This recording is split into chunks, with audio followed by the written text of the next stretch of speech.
अली अमीन गंडापुर साहब थे कहाँ? चीफ जस्टिस की एक्सटेंशन का मामला, पीटीआई के सेनेटर को सस्पेंड कर दिया गया। अस्सलाम वालेकुम नाज़रीन, मेरा नाम उमर है, आपकी खिदमत में हाजिर हूँ एक नई वीडियो के साथ। सबसे पहले आपसे दरख्वास्त है कि अगर अभी तक आपने चैनल को सब्सक्राइब नहीं किया है तो सब्सक्राइब कर लीजिए। अगर आपको मेरा काम पसंद आए तो वीडियो को लाइक भी ज़रूर कीजिएगा। ये दोनों काम करने के लिए आपको सिर्फ एक उंगली लगानी है अपने फ़ोन पर और ये दोनों काम हो जाएंगे। 5000 सब्सक्राइबर तक का हमारा टारगेट है जो हम चाहते हैं कि जल्द से जल्द कंप्लीट हो और इसके अंदर आप लोग भरपूर हेल्प कीजिए। अली अमीन गंडापुर साहब की बात हो रही है कि वो थे कहाँ। पावर शो खत्म हुआ पीटीआई का, उसके बाद एक अरेस्ट स्टार्ट हो गया। एक दिन के बाद जो पार्लियामेंट के ऊपर छापे पड़ना शुरू हुए पुलिस के, वहां से लोगों को उठाया गया, बैरिस्टर गौहर को ले जाया गया, शेर अफजल मरवत साहब को लेके जाया गया। By the way barrister Gauhar साहब को छोड़ दिया गया है लेकिन शेर अफजल मरवत साहब को नहीं छोड़ा है अभी तक। तो ये सारी चीज़ें स्टार्ट हो गई। इसी असना के अंदर तमाम लोग जिन जिनके बताया जा रहा था, और भी काफ़ी नाम है, जैन कुरैशी का भी उसके अंदर नाम था, वो भी बाद में अरेस्ट हुए। लेकिन पहले वो अंदर बैठे रहे, उन्होंने हेल्प मांगी स्पीकर से, जिसको जो समझ आ रहा था वो कर रहा था। कोई जिसको लग रहा था कि मेरा नाम है इस लिस्ट के अंदर, वो चाह रहे थे कि वो उस वक्त बाहर ना निकलें। जैसे कि जरताज गुल साहिबा के बारे में भी कहा जाता है कि वो सर नीचे करके निकल के गई हैं। किस तरीके वो बाहर निकल गई और वो कहाँ गई हैं वो पता नहीं है। उनका भी नाम था ना इस लिस्ट के अंदर, तो जाहिर है जिन जिनको पकड़ना था और उनको पता था वो केयरफुल हो गए थे। अब होता क्या है आगे कि इसी असना के अंदर सीएम साहब है अली अमीन गंडापुर साहब, दबंग ऑफ पीटीआई, वो हो जाते हैं गायब। उनका पता नहीं चलता। कोई 8 घंटे के तवील टाइम के बाद उनसे रब्ता मुमकिन होता है और वो भी वो पेशावर पहुंच जाते हैं। उनके भाई जो हैं वो अपडेट दे देते हैं कि जी वो आ गए हैं घर और वो खैरियत से हैं, और रास्ते में जैमर्स थे और इस वजह से वो नहीं उनसे रब्ता हो पा रहा था। ये तमाम बातें वो करते हैं। अब एक सीएम है, सीएम के हवाले से पता नहीं है कि सीएम कहाँ था, ठीक है।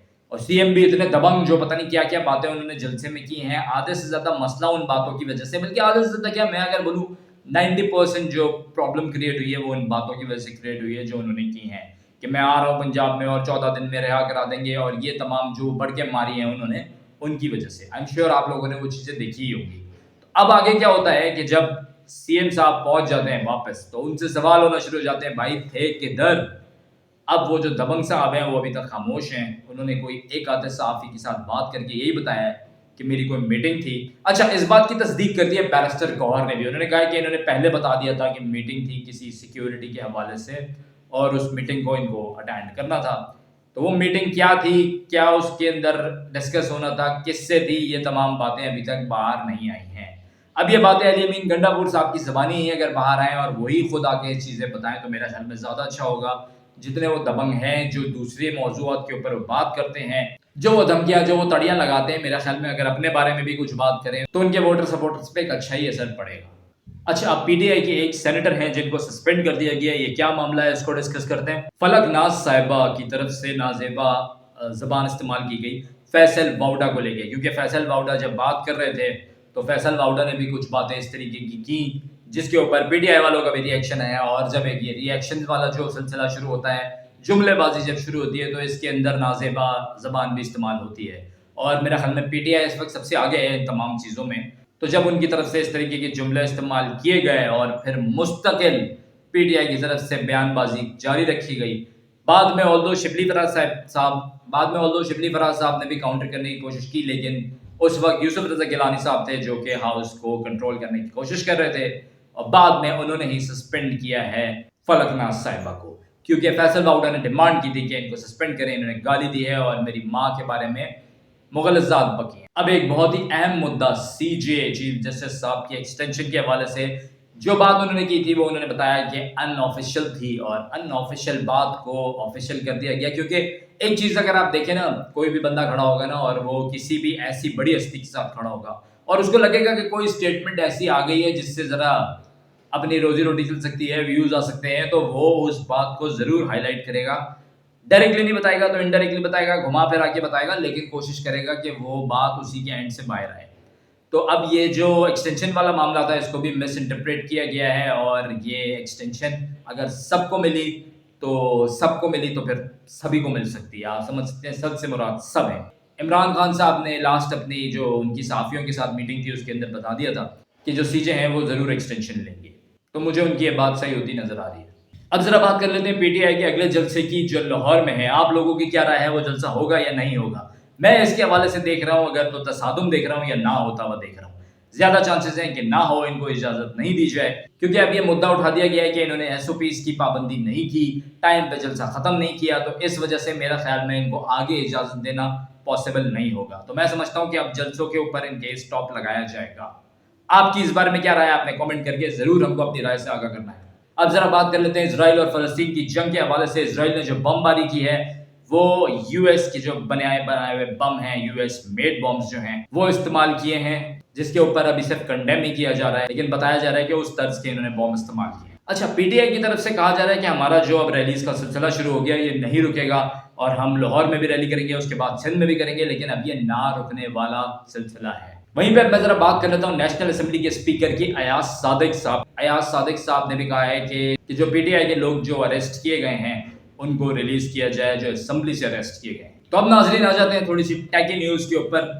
وی پی اینس کو کوئی بلاک نہیں کر رہا. پی ٹی آئی نے کہا ہے ہم اس وقت کسی وی پی این سی پی این کو بلاک نہیں کر رہے, تو چل رکھو, لیکن وی پی این کا صحیح استعمال کرو, غلط نہیں. اچھا, کریم کے اعتبار سے بھی ایک نیا فیچر آ گیا ہے کہ آپ لوگ ایڈوانس میں اپنی رائڈ بک کر سکتے ہیں. اب میں بات کروں گا انڈین ڈاکٹرز کی. انڈین ڈاکٹرز جو ہیں وہ ابھی بھی اسٹرائک پہ ہیں. انہوں نے کہا ہے جب تک کولکتہ کے جو پولیس چیف تھے ان کو سسپینڈ نہیں کیا جائے گا, ان کے عہدے سے نہیں ہٹایا جائے گا, ہم دوبارہ کام پہ نہیں آئیں گے. اور بھی جو انہوں نے باتیں ڈیمانڈز کی ہیں, انہوں نے کہا پہلے ڈیمانڈز پوری ہوں گی. اگر آپ انڈیا کے حالات دیکھیں تو اس وقت انڈیا ایک ایسی اسٹیٹ بن چکا ہے جو کہ خواتین کے لیے بالکل بھی کسی حساب سے سیف نہیں ہے. بہت سے لوگ یہاں پہ کمنٹ کریں گے کہ یار وہ تو پاکستان بھی سیف نہیں ہے. ٹھیک ہے, لیکن انڈیا بہت زیادہ ہے. انڈیا کے اندر ابھی یہ جو لاسٹ انسیڈنٹ ہوا ہے نا, جس کے اندر وہ ریپ کیا گیا ہے اور اس کی ویڈیو بنائی جا رہی ہے, جو لوگ ہیں وہ ویڈیو بنا رہے ہیں instead of stopping the person. وہ لوگ روک نہیں رہے, وہ اس طریقے کے مائنڈ سیٹ پہ چلے گئے کہ ان کو مزہ آ رہا ہے یہ ظلم, یہ بربریت ہونے پر. میں اکثر اوقات انڈین بلاگرز کو آج کل دیکھ رہا ہوں, وہ بیچارے بیٹھ کر بڑی باتیں کر رہے ہوتے ہیں, کوشش کر رہے ہوتے ہیں کسی طریقے سے پاکستان کے امیج کے اوپر آئیں. یار آپ اپنی اسٹیٹ کو دیکھیں پہلے, آپ کی اپنی اسٹیٹ کی حالت کیا ہے. میں خیر ابھی اس کے اوپر پورا ایک بلاگ کروں گا. ان کے کچھ بلاگرز ہیں جن کو مجھے جواب دینے, کیونکہ بیٹھ کر ایسے الزام تراشی والی کہانی ٹھیک نہیں ہے, ان کو میں جواب ضرور دوں گا. اب ذرا پھر سے آئی ایم ایف کی بات کر لیتے ہیں. تو آئی ایم ایف نے کہا 18 سپٹمبر تک پاکستان ہمارے ایجنڈے میں نہیں ہے. ہماری بھی یہی کوشش ہے کہ پاکستان اور آئی ایم ایف کے بیچ میں جو بھی معاملات ہیں وہ طے پا جائیں.